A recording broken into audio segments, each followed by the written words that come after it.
What's up, you guys? Welcome back to our channel. This is Vida. Danny. Danny ready. Ooh. And we want to say what's up? As you guys can see, yes, we still have up a balloon arch for Danny. We told her that she could keep it up, and so she is riding that thing out. We have a cool video for you guys today. I'm going to be continuing the vlog, discussing what I was talking about yesterday. So I'm going to go ahead and continue the vlog so that way I can talk about the remaining portion of the video. I know that it was a long video. Some of you guys are like, no, I wanted it to keep going, and you were like, just keep filming it. But I think I'm going to do it in series so that way it's not too long. Ooh, that belly. Girl. This is Lonnie. Guys, you know Lonnie. Say what's up to everybody. What's up, bro?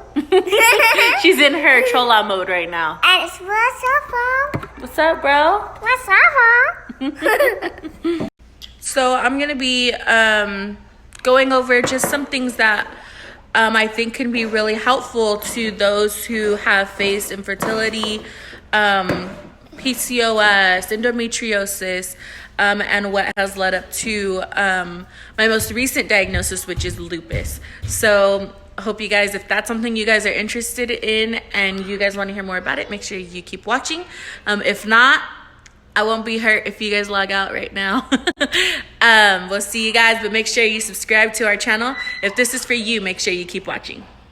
Hey guys, so I'm gonna just kind of fill in from the video from yesterday. I kind of went over, I'll put the link is there down below so that way you guys can watch that one. And I just really talked a lot about miscarriages and kind of our process and how we have lost 3 babies prior to the 5 years of no conception, where we were not conceiving for 5 years straight. So we had 3 miscarriages, 5-year gap, no conception whatsoever, and then we had a silent miscarriage. And the silent miscarriage was our 4th miscarriage, and I was further along with that one. We were super excited, and I share all the details as far as that in the previous video, so you guys can see it on there. But today what I'm going to talk about is I'm going to go ahead and kind of pick up where I left off. I think that I was sharing a lot about I think I left off a lot where I was talking about where it came up to Leilani after our 4th miscarriage. After the 4th miscarriage, which was the silent miscarriage that I spoke about, after that, I was completely, like I mentioned, I was really hurt, and then God spoke to me and all of those things. But today I'm going to bring Ronnie, and he's going to be able to talk to you guys about, I know that sometimes we hear other women, not often, and not very openly, but women talk about this. But I think it's really rare that we hear men talk about it, but they too go through. Okay, sorry guys, I switched the camera. But anyways, so like I said, I'm just gonna kind of pick up off of where I left off yesterday. I know that I closed out the video where we ended up adopting Leilani. So after, just a kind of little backtrack, I had the 3 miscarriages, and then, like I said, the link is going to be, it'll be at the bottom, so you guys can click on that link if you want to see, so you can kind of see where I'm coming from and what I'm talking about. But we had 3 miscarriages, 5 years in between. We had no conception whatsoever. We didn't conceive for 5 years straight after the 3 miscarriages. Then we get pregnant. After the 5 years, we're super excited and everything, and then I have another miscarriage, but that one was a silent miscarriage. So, and I have like all the details and stuff like that on the other video, where what a silent miscarriage is where you don't have any symptoms or anything, and it's just kind of, you're really shocked because you feel pregnant still, you have the symptoms still, you still feel like everything's normal except there's no heartbeat. So you can see that in the previous video. But moving on from that point, after that, Oh, and then I have Ronnie is actually going to be joining me in a little bit, so that way I really feel like it's really important for the husbands. Maybe the husbands can relate. Maybe, I don't know if it's your husband or your boyfriend, your partner, whoever you have in your life that you are going through this with. My husband obviously went through it with me. But it's not just the women who face, hard times and are discouraged through this or have their emotions, but men as well. They have, the things that they go through also. And I feel like sometimes it's just women who speak about it, if they do speak about it. And it's not really talked about, from the men's perspective. And so I feel like this will be very helpful to marriages. It'll be helpful to those who are facing this together. So he'll be coming on in a little bit. So I hope that'll be helpful for you guys as well. But moving on. So after the miscarriage, the way that what happened with Leilani coming into our life was I actually, after that miscarriage, 2 months later, I opened up a business. And I opened up a salon. And when I opened up my business, it kind of took my mindset off of what was going on as far as like my health and stuff. I was trying to just keep busy and do something in life so that way I can, kind of stay distracted from the issue that was within, and so I did. I opened up my business, and I had my business for almost 2 years.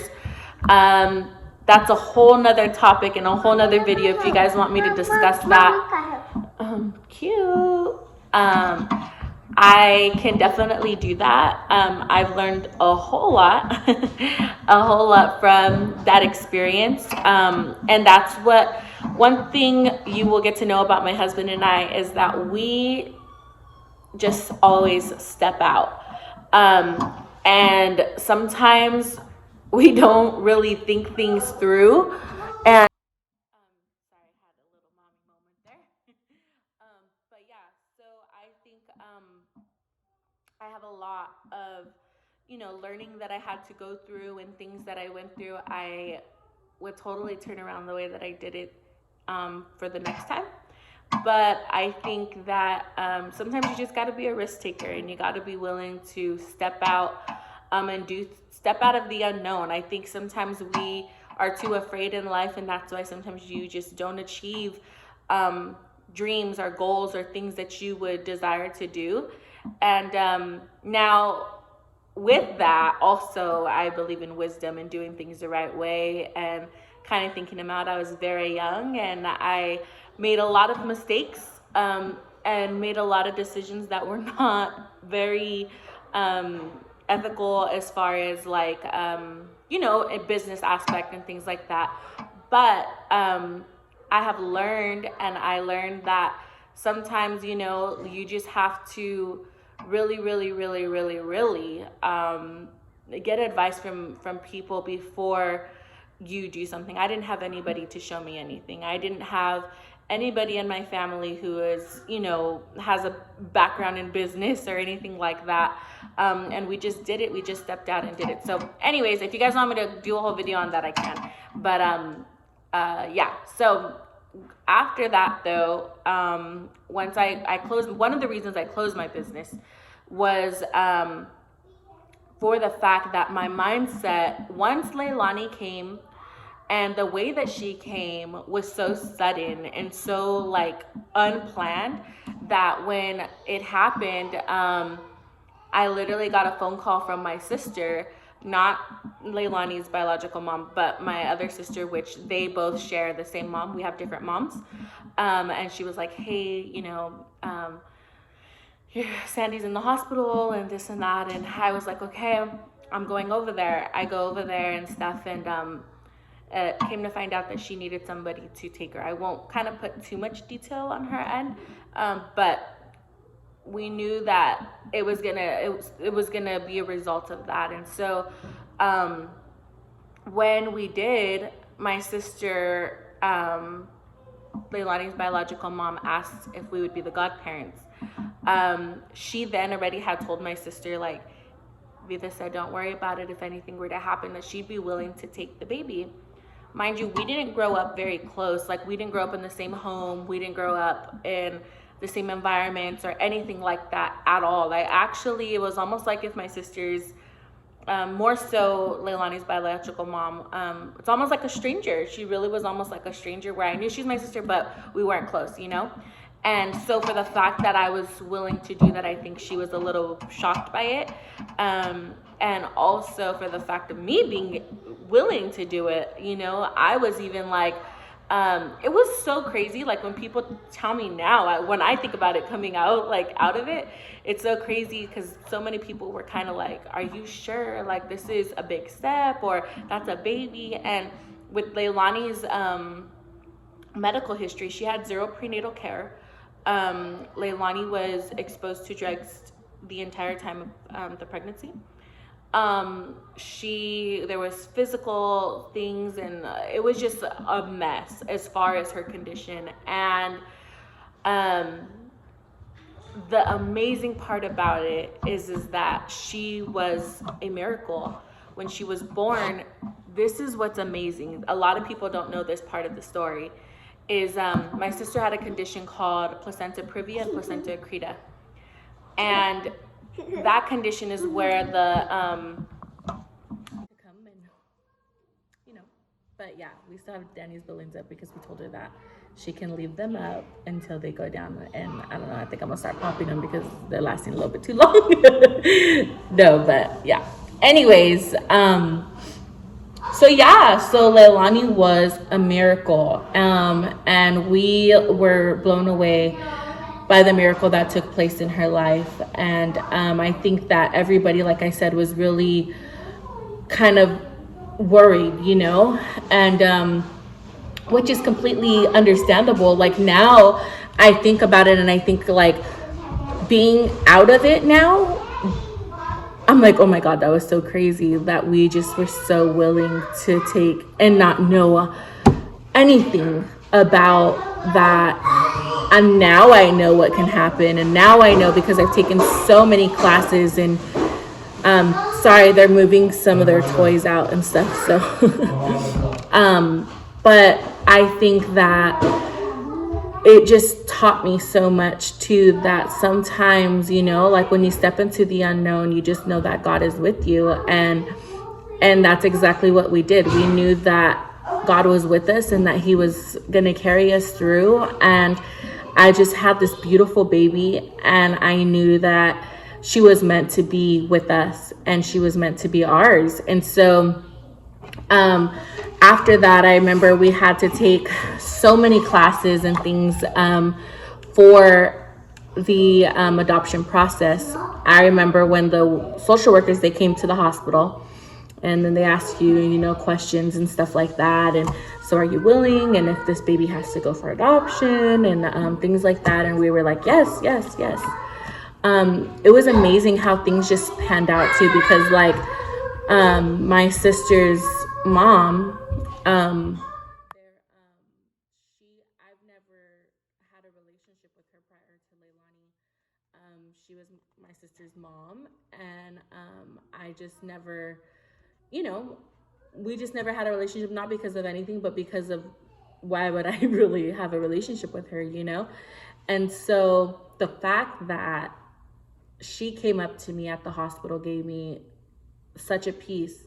And she was like, I am so grateful that you are willing to do this for your sister. And she was like, there's no way that I'd be able to raise an infant, you know. She was like, I'm at an older age now, and her and her husband, and they already raised my sister's other kids and stuff. And so she was so, like, open and so willing to let us take Leilani. And that just gave me, like, a confirmation and a feeling in my heart that this was going to be okay.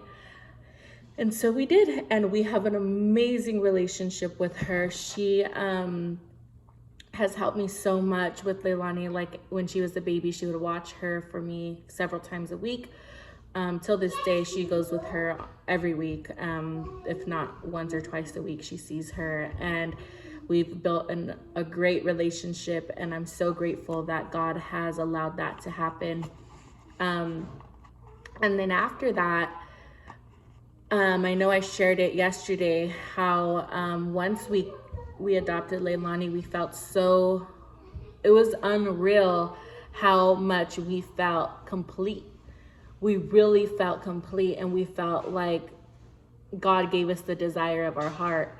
And we were so satisfied with where we were, you know. And I started to continue to have a lot of pelvic pain, and I started to get worse too. I think I was having episodes way more often, and I was just in a lot of pain, and it got really, you know, when you go through sickness and you go through things, it takes a toll not just on you.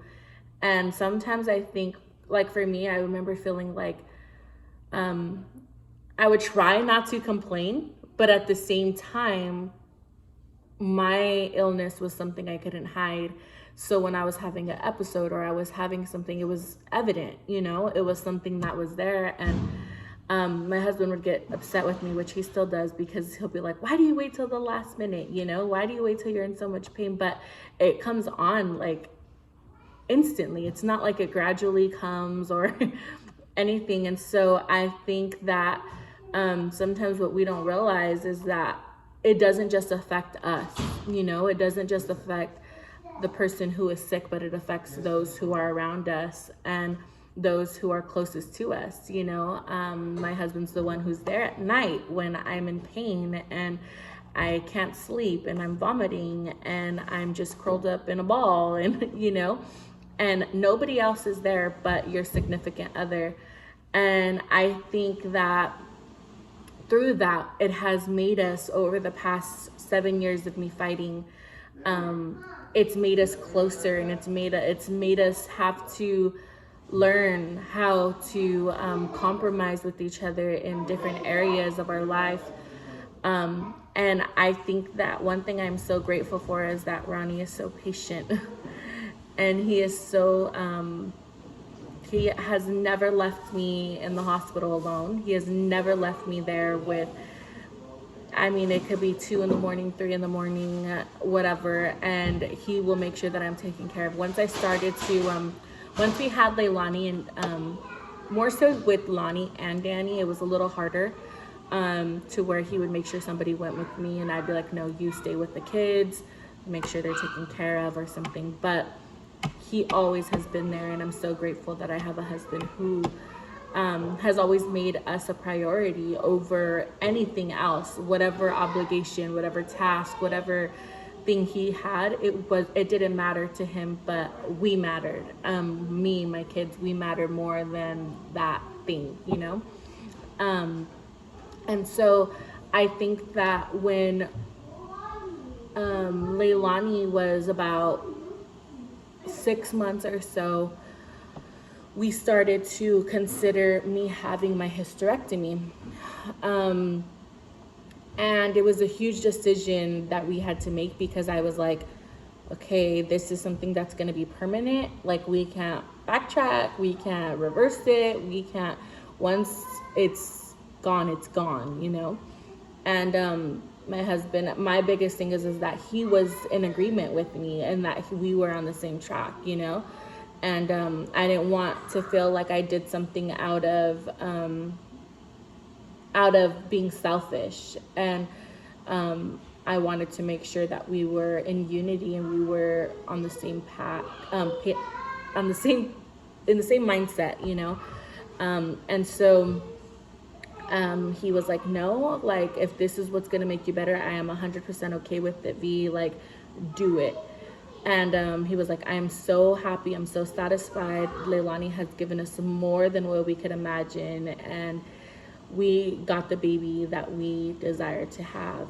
And so I did. And like I said, the week that I was going for my surgery, we found out about Danny. I had knew about Danny's situation a few months prior to that. She was with some really close family friends of ours who also attend our church. And my friend Connie, a lot of you guys probably know her from my page and stuff, but she would, let me know what was going on kind of, and I was praying with them and hoping for the best and all of those things. And then one day I just was like, hey, because she was with her cousins, and when she got separated from them, I'm like, hey, so what's going on with Dan, And at that point, she was just like, we don't know. We're praying that God, they want to separate them, and because they were cousins and not siblings, they had to separate them, the social workers and the system. And it was a really unfortunate situation. And I was like, immediately I turned to her and I'm like, no, give me her, like I will take her. And she was like, kind of, I think, thrown off, like, no, like not no, but like, are you sure, like really you would do that, And I'm like, give me her, like, yes, I will take her. I'm like, first of all, like, you guys are family to me. I will not let that happen. Like, if I'm capable of taking a child and I know that I want to adopt more, why would I not help a friend out, And so I told her, and she was like, I'll tell my mom, She told her mom, and when I talked to her mom, it was like an instant, like she was just broken. And she was like, you don't know how much we've been praying for this. And her heart had been so heavy for the right home for Danny and just figuring out what she was going to do and all of that stuff. I remember her turning to me and Connie telling me, like, but are you sure? Like, it's going to be different because, Leilani, you guys had her since day one, and Danny's older, and Danny's different, and stuff like that. And I was just like, like, that's not the way it works, like when they're yours and God gives them to you, you love them like if you gave birth to them.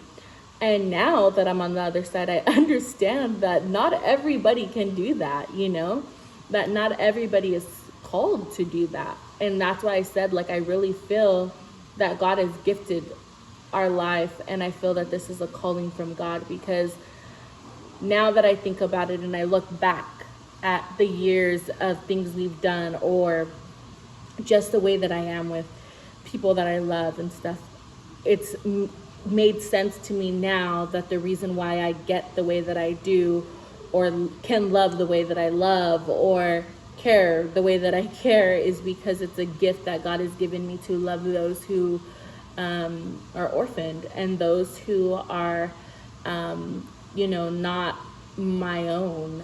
And that's something that I feel like is a gift that not only I have but my husband. And I feel like I remember reading an article on adoption, and it touched me so much, because it was talking about how those who are adopted are special in the eyes of God, and those who are adopted, they were saying that they really feel that they are special to him because of his son Jesus, and they share something with Jesus that nobody else shares, and that is adoption. Jesus himself was adopted. As we know the story, Mary was his mother, but she was chosen by God, and then Joseph adopted him. That was Mary's husband, and and they raised Jesus. And when you think about that, and you think about children who are adopted, it's amazing, because it's like, it's so true. They are so special in the eyes of God. And that's why the word of God says that he is the father to the fatherless.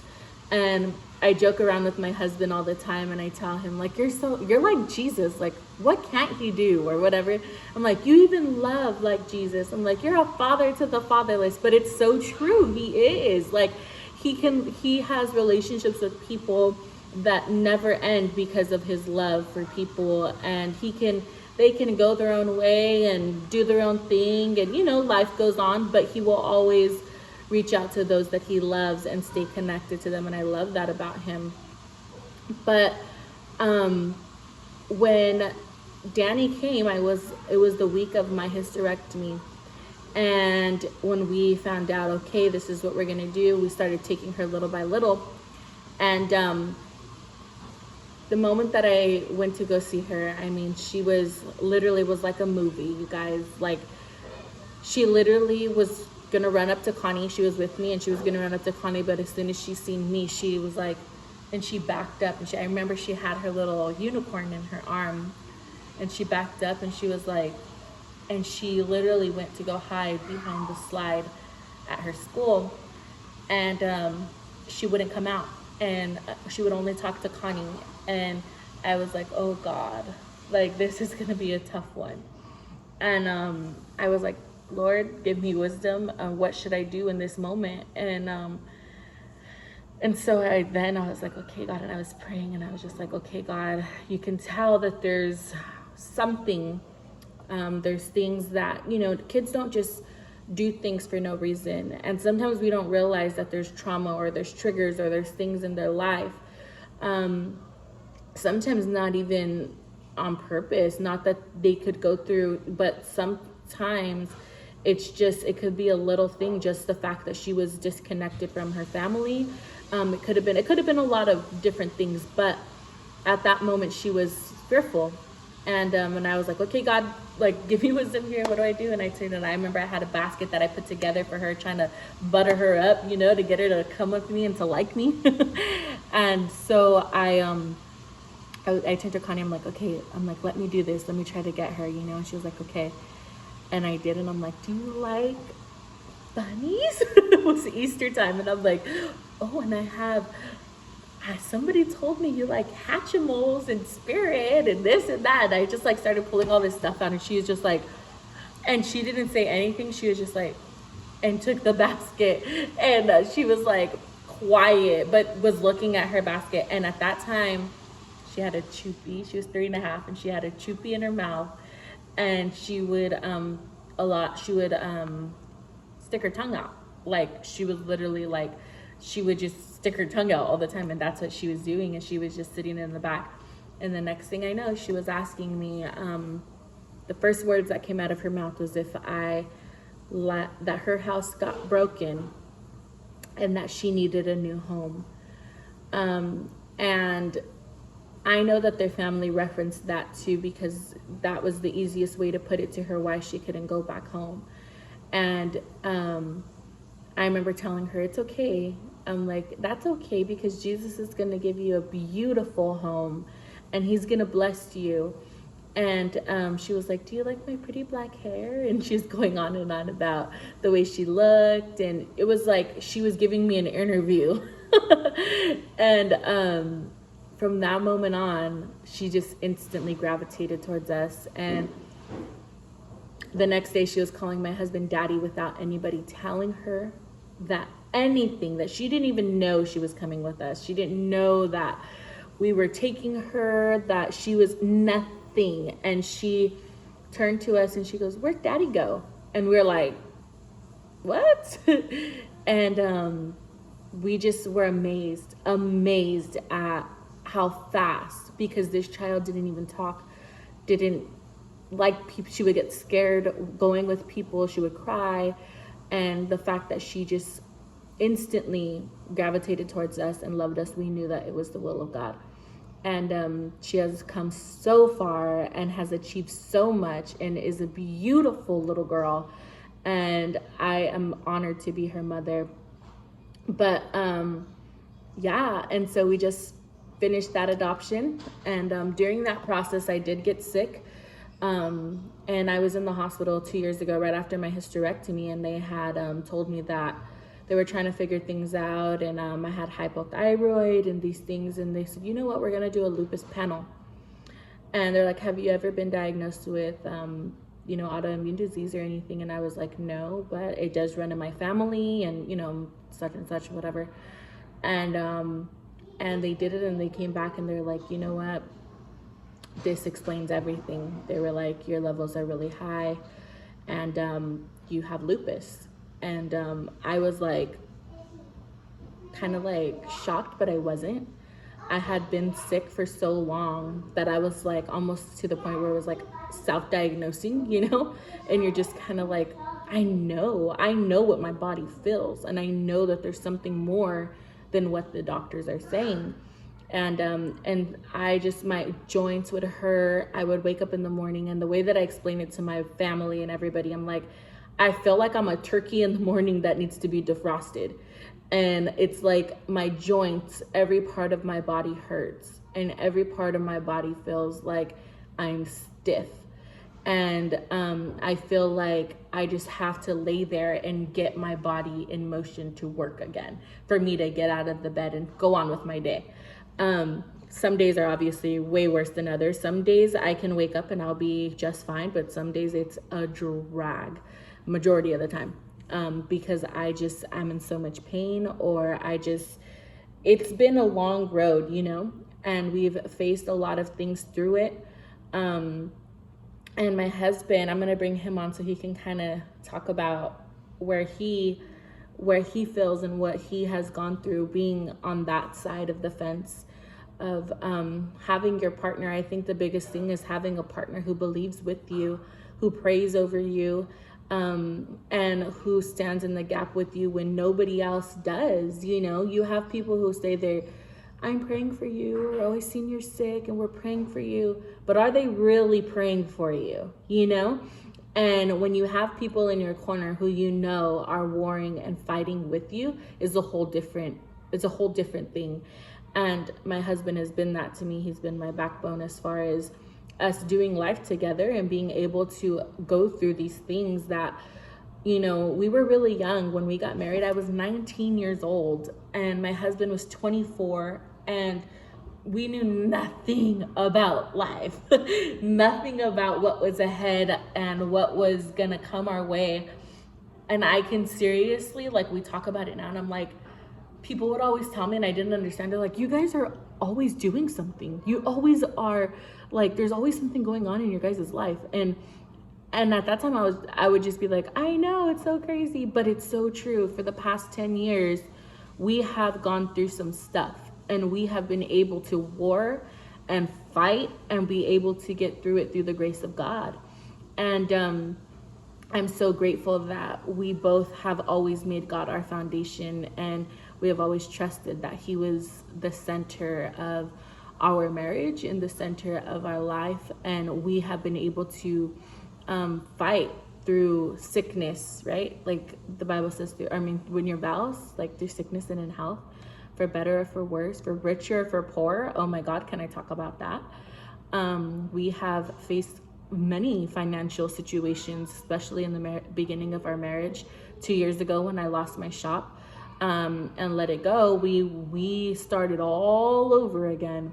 And it was not an easy thing when you go from being able to have pretty much anything and then moving in with a family member and then getting a car for a few months that we were like, okay, we're starting all over again, and we're gonna just get a car that we can buy off somebody to save up and build our credit again. And all of those things that have made us and brought us to the place that we're at today.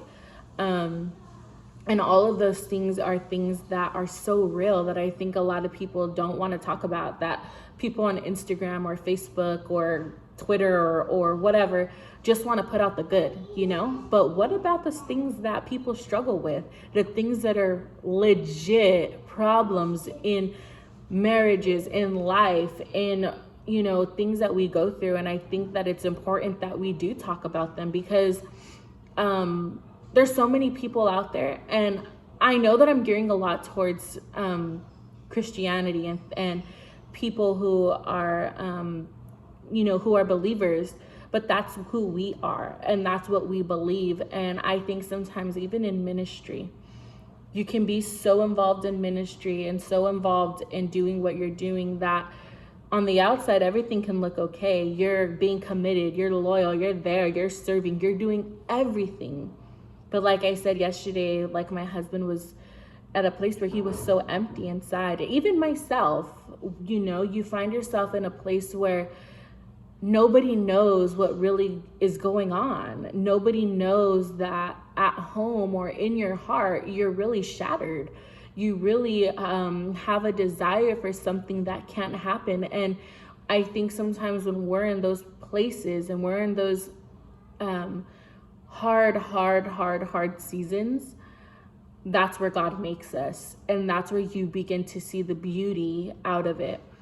I think one of the hardest things is when I had one time somebody come up to me and tell me after my miscarriage, like, I'm so sorry for your loss.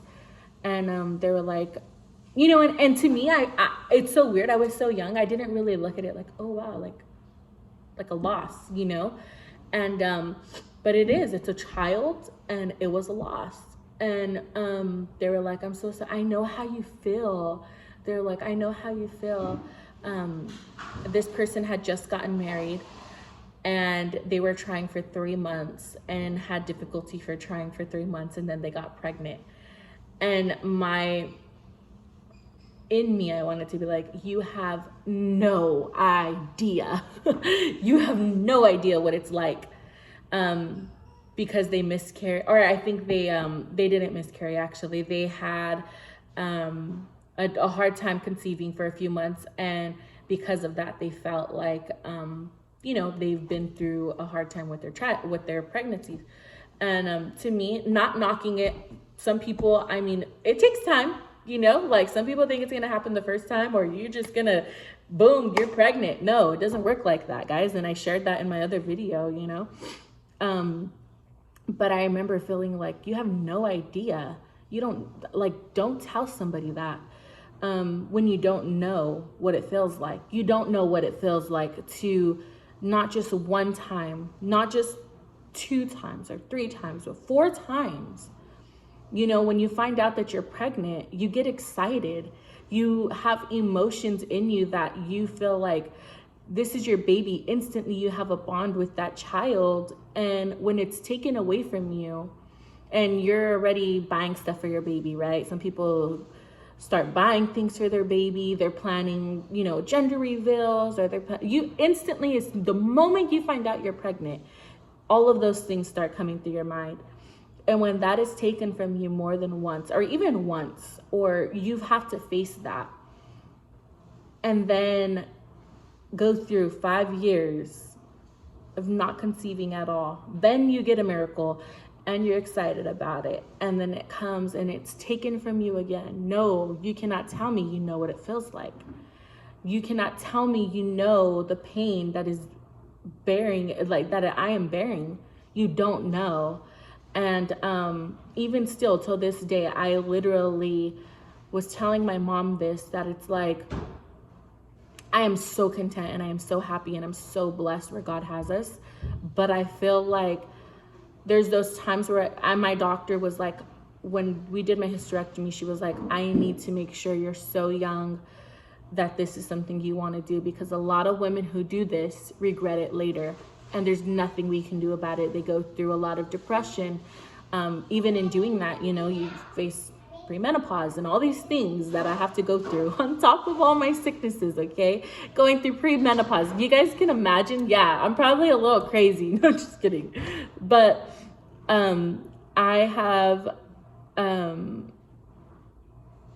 going through that, I lost where I was gonna say, but I do this all the time. I'm so sorry. See, I'm telling you guys, it's all this stuff.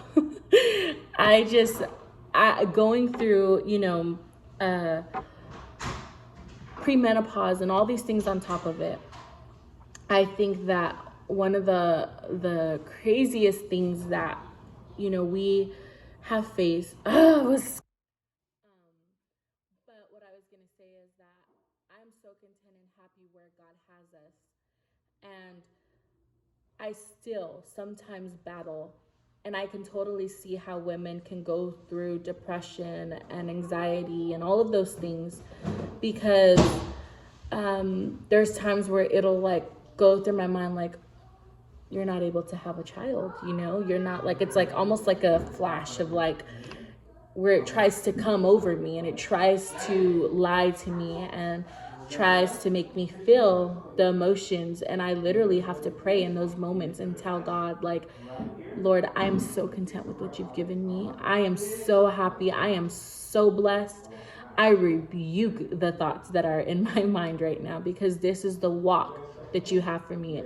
And I was sharing with somebody yesterday, and I've been sharing this, is that I really feel that going through this, you know, if you're struggling with infertility and you're struggling with having miscarriages, or maybe PCOS or endometriosis or lupus or whatever your health condition may be, I think that something that has really helped me, and I feel like God has shown me this, and it's really given me a peace, is that it's a chosen road. God has chose you to bear this road and to walk in this, you know, and the Bible says that he will never leave you nor forsake you.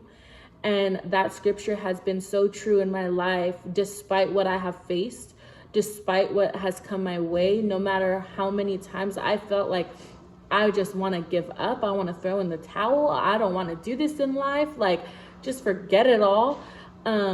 He has been so faithful through it all, you know, and I think that that's what's held me on, and that's what's made me stronger, and believing that you are chosen by God to bear this. And if you look at it that way, negative can't come into your mind.